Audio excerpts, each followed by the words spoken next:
सोचिए एक गांव की वीरान हवेली जहां पिछले 15 सालों से एक कमरा बंद है, लेकिन हर रात वहां से एक औरत के रोने की आवाज आती है। कोई उस कमरे के पास नहीं जाता क्योंकि सब कहते हैं जो भी गया वापस नहीं आया। लेकिन फिर शहर से आई एक लड़की अनैया इस रहस्य को चुनौती देती है, और जब वो उस कमरे के पीछे का सच जानती है तो जो सामने आता है वो सिर्फ भूत की कहानी नहीं बल्कि एक ऐसा गुनाह है जो इंसाफ मांग रहा था। राजस्थान के एक छोटे से गांव झीरना में एक हवेली थी, वीरान, टूटी फूटी और डरावनी। कहते हैं कि उस हवेली के एक कमरे में किसी जमाने में एक नवविवाहित औरत की हत्या हुई थी। उसका नाम था प्रभा। गांव के लोग कहते हैं कि उसका पति शराबी था।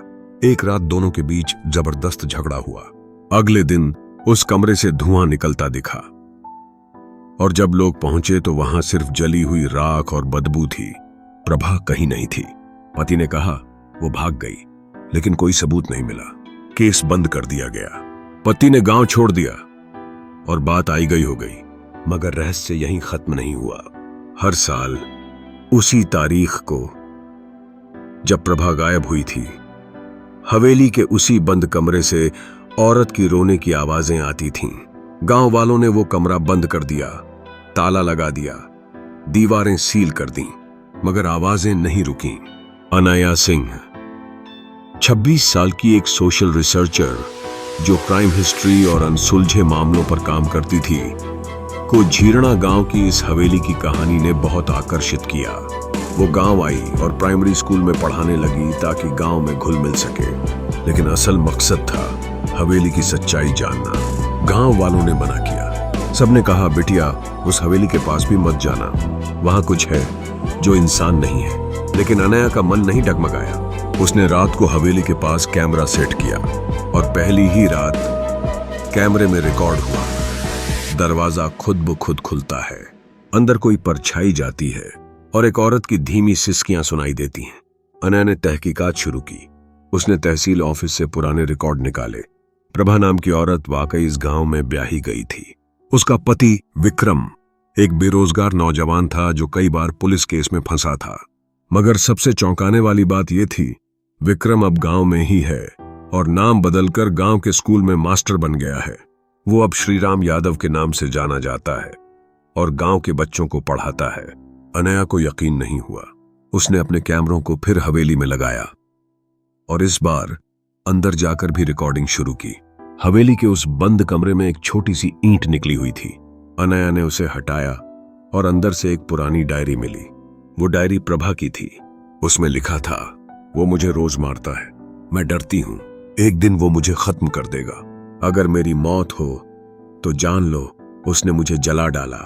मैं यही हूं, इसी कमरे में। अनैया के हाथ कांपने लगे। उसी रात हवेली में बिजली चली गई। अनैया अपने टॉर्च के साथ वहां मौजूद थी। तभी दीवार पर खून से लिखा हुआ दिखा, मैं जिंदा हूं, मेरी रूह जिंदा है, मुझे इंसाफ चाहिए। अनैया ने उस डायरी को लेकर थाने में रिपोर्ट दर्ज कराई। शुरू में पुलिस हंसी, लेकिन जब डायरी को लैब में टेस्ट किया गया तो उसमें प्रभा की हैंडराइटिंग निकली और एक पुरानी राख की परत में हड्डियों के कण भी पाए गए जो उसी कमरे से लिए गए थे। डीएनए टेस्ट से साबित हो गया प्रभा की हत्या हुई थी और आरोपी विक्रम उर्फ श्रीराम ही था। पुलिस ने विक्रम को स्कूल से गिरफ्तार किया। गांव वालों को यकीन ही नहीं हुआ। जिसे वे एक नेक मास्टर मानते थे, वो दरअसल एक हत्यारा था।